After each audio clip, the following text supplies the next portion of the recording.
আপনার সঙ্গী সাথী যারা তাদের অনেকেই তো মারা গেছেন বাঘের আক্রমণ। আমার সাথে আমার সেটা পড়েছিল। একটা খালে একজন লোক থাকে তখন রিক্সের ব্যাপার তো। মানে কোনো দুর্ঘটনা ঘটলে বললে অন্য কেউ খবর পাবে না। যে বাঘটা পড়েছিল সে সত্যটা মানে কোনো রকম লাশ আর উদ্ধার করা না, কোনোভাবেই ওই সম্ভব হয়নি। জোখার জোয়ার গাছে শুধু আপনার যে ওরা থাকে আমার ব্যাগটা আছে আর জালতিটা কিছু পেলাম না আমি উপরে বাঁধা দিয়েছি। আপনার ভাইপো মানে সেজদার ছেলে উনিও বাঘের আক্রমণে মারা গেছেন। মধু কাটতে গিয়ে আমার সাথে। নমস্কার বন্ধুরা, আমরা এখন দাঁড়িয়ে রয়েছি সুন্দরবন ছোট মোল্লাখালী কোস্টাল থানার জেমসপুর গ্রামে। এই গ্রামটি কিন্তু সুন্দরবন জঙ্গলের কাছাকাছি একটি গ্রাম, মাঝখানে রয়েছে শুধু ছোট্ট একটা নদী। তো এই গ্রাম থেকে প্রচুর মানুষ মাছ কাঁকড়া ধরতে সুন্দরবনের জঙ্গলে যান নিয়মিতভাবে।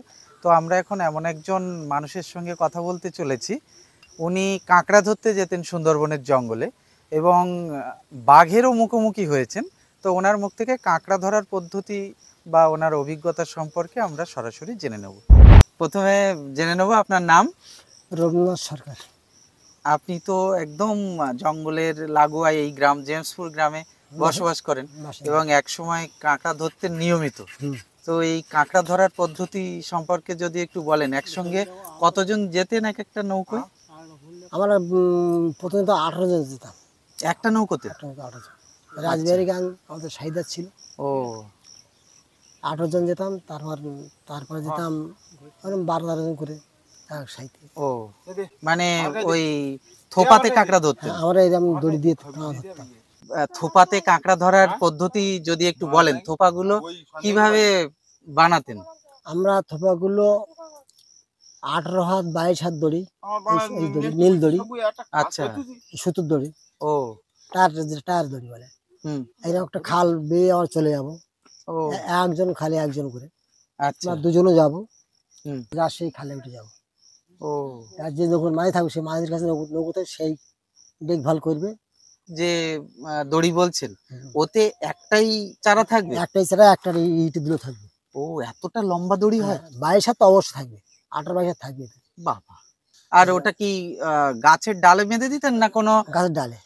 ওর কোনো লাঠি বা কোনো কিছু ব্যবহার করতেন না? এক একজনের কাছে কতগুলো করে থোপা থাকবে? 22টা 24টা 28টা যে যেরকম পারবে, 12টা 14টা যার যেরকম ক্ষমতা। এতগুলো থোপা মানে নিয়মিত চেক করতে হবে? হ্যাঁ, নিশ্চয় করতে হবে। এই গাছে বেঁধে এই গাছে একটা থাকবে, ওই গাছে একটা থাকবে, ওই তাল গাছে একটা থাকবে, এত দূরত্ব। মানে হাঁটাহাঁটি করতে হবে সমানে, যে কোন থোপায় কখন কাঁকড়া ধরছে। একবার যেতে হবে, একবার আসতে হবে। যার যে কাঁকড়া ধরবে সেগুলো তার কাঁকড়া। আমার সেটা বেশি সাহসী লোক ছিল, বেশি কাঁকড়া পেত। আর কম সাহসী, আর কম কাঁকড়া পাবো। আপনার সঙ্গী সাথী যারা তাদের অনেকেই তো মারা গেছেন বাঘের আক্রমণ। আমার সাথে আমার সেদা পড়েছিল। আচ্ছা আচ্ছা, নীরেন্দ্রনাথ সরকার। আপনার নিজের সেজদা? আমার নিজের সেদা, আমার সাথে। ওই আপনাদের একই নৌকোয় যেতেন? আমরা 11 জন ছিলাম। রাজবাড়ির নৌকোতে ওরা 11 জন ছিল। ওনাদের নৌকো আলাদা ছিল? আলাদা ছিল। রাসবিহারী গায়েন উনিও মারা গেছেন বাঘের আক্রমণে? একটা খালে একজন লোক থাকে তখন রিক্সের ব্যাপার তো। মানে কোনো দুর্ঘটনা ঘটলে অন্য কেউ খবর পাবে না? শব্দটা পাবে, কিছু করতে পারবে না। আপনার সেজদার যেদিন দুর্ঘটনা ঘটেছিল উনি চিৎকার চেঁচামেচি কিছু করেছিলেন? কিছু কানে আসেনি? না, আগরটা একটা শব্দ হয়েছিল, আর কিছু না। শব্দ হয়েছিল বলতে কি রকম? যে বাঘটা পড়েছিল সেই শব্দটা। যে যখনই একটা শব্দ হয়েছে, হওয়ার সঙ্গে সঙ্গে আমি রাজবাড়ি আমার বিপরীত পারে ছিল, আমি আর এই পারে ছিলাম। নৌকাটা বাঁধা ছিল, গাছের গায়ে বাঁধা ছিল। আচ্ছা, ওনার কাছেই নৌকো বাঁধা ছিল? আমার সেজা নীরেন, আমি আর গোপাল চৌকিদার 4 জন ছিলাম সেই খালটায়। আচ্ছা আচ্ছা। এবার প্রমোদমিদা এক পার নেমে গেল, আমি এরকম জায়গায় নেমে গেলাম, আমার সেজদা এই খালের আগায় চলে গেল। আর তার বিপরীত পারে গোপাল চৌকিদার নেমেছিল, কিন্তু ওনার কাছে ছিল নৌকাটা। ও আমি কি দেখলাম যে যখন শব্দ হয়েছে, শব্দ হওয়ার পরে আমি ডাক দিলাম, ডাকে উত্তরে পেলাম। আর ওপর থেকে প্রমোদমিদা এলো, আর যার কাছে নৌকো যে নিকট ছিল এক ডালে, সে লোক তো ভয়, তার উঠতে পারেনি। ওই এসে নৌকো নিয়ে এলো, নিয়ে আইলে সব লোক এক জায়গায় হয়ে গেলাম, তখন জল ভরে গেল। আর রাজবাড়ি গায়েন ওটা শব্দ পেয়ে পর ওরা বুঝতে পেরেছে অ্যাক্সিডেন্ট হয়ে গেছে, ও ওরা নৌকো বের করে চলে গেল। মানে কোন রকম লাশ আর উদ্ধার করা কোনোভাবেই সম্ভব হয়নি, জোয়ার জল উঠে গেছে। জল ভরে গেল, গাছে শুধু আপনার যে টাঙা থাকে টাঙার ব্যাগটা আছে, আর জালতিতে কিছু পেলাম না, নৌকোর বাবা বাবা, আপনার ভাইপো মানে সেজদার ছেলে, উনিও বাঘের আক্রমণে মারা গেছেন। মধু কাটতে গিয়েছিল তোমার সাথে, ওই গেল রাজবাড়িদা খানা থেকে পড়ে গেল, ওই সব ওই একই এক বাঘই ধরেছে, একটাই বাঘ পরপর পরপর ক্ষতি করেছে। আর লাস্টে মনোহরদা পড়লো, মনোহর মন্ডল, হ্যাঁ। ওই লাস্ট পড়লো, সেখান থেকে বাঘ আর মানুষ পড়ছে না। তখন আমরা তো রাত্রি যেতাম, দিন মানে না তো, আমরা রাত্রি তো 3টে 2টো 2:30টা সময় চলে যাবো, গিয়ে খালে চাপিয়ে দেবো, সকাল পর্যন্ত অপেক্ষা করতে। হ্যাঁ খালে চাপিয়ে দেবো, ডুবিয়ে থাকবো। তারপর সকাল হওয়ার পরে যা সে খালে উঠে যাবে, প্রত্যেক গাছ নেবে, ও গাছে উঠে বসে থাকবে ডুবে থাকবে জোয়ার আসা পর্যন্ত। যার সময় জোয়ার না ঢুকবে। ও, যখন ঢুকছেন তখন কি পুরো ভাটা, কোনো জল থাকে না? না, একদম শুকনো মাঠ, বাবা রে, দুধারে খাল, শুকনো মাঠ, হেঁটে যেতে হবে, ওই থোয়া পাততে হবে, থোপা সব পেতে রেডি করে তারপরে গাছে উঠে বসে থাকতে না হবে। না, প্রথম গাছে বুঝে থাকতে হবে, আচ্ছা, কেউ গাছে বুঝে থাকে, জোয়ারের অপেক্ষায়। হ্যাঁ, তখন তো জোয়ার আসবে না। হ্যাঁ এবার জোয়ার যখন খালের মুখোমুখি এসে পৌঁছবে, হ্যাঁ, মেন খালের বুঝিয়ে যখন ওই খালের আগায় যাওয়ার সময়, তখন জার্সি চলে যাবে থোয়া বাঁধতে। আর যখন থোয়া বাঁধবে তখন পুরো মাঠটা শুকনো মাঠ। আচ্ছা, না যখন জল আস্তে আস্তে বাড়ছে, মানে ওই বেশি জল হয়ে গেলে তো ওখানে কাঁকড়া তোলা একটু সমস্যা, এখানে তখন থাকবো না তো, ও আস্তে আস্তে পিছিয়ে যাবে। ও থোয়া পরপর তুলতে তুলতে আগে চলে যাবে। আচ্ছা, জঙ্গলের দিকে হ্যাঁ। আস্তে আস্তে এগিয়ে যাবে। সব থেকে বেশি মারাত্মক হলো এই থোপা বাবা, পুরো শুকনো মাঠটাই থোপা ফেলতে হবে শুকনো মাঠে।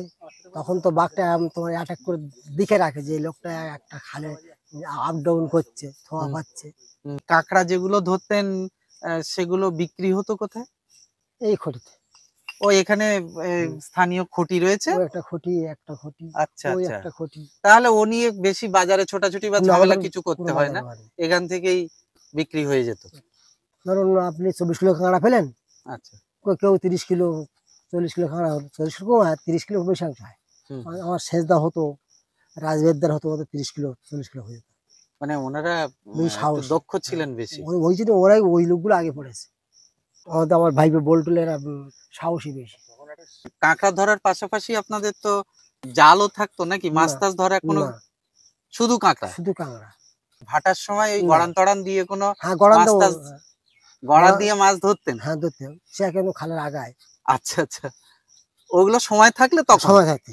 এখান থেকে লোকালয় থেকে কত টাইম লাগবে আপনার যেতে জঙ্গলের ভিতরে? আমরা আদারমানিক পর্যন্ত চলে গেছি। আদারমানিক, বাবা সে তো অনেক দূর। পীরখালি প্লট, তো 3 ঘন্টা তো আমাদের ভাড়ায় ডালবাইতে হবে। আচ্ছা, আর আসতে জোয়ার দুটো হয়, কিন্তু ভাড়ায় ঘুরে আসতে হয়। সেজদার দুর্ঘটনার পরের থেকে আপনি আর যাচ্ছেন না? না, 3 বছর বাদ দিলাম, বাদ দেওয়ার পরে আবার বলুর সঙ্গে উঠেছিলাম, ছেলের সঙ্গে মানে ভাইপোর আপনার ভাইপোর সঙ্গে? যারা দিলাম, ওরও পরিস্থিতি খুব খারাপ।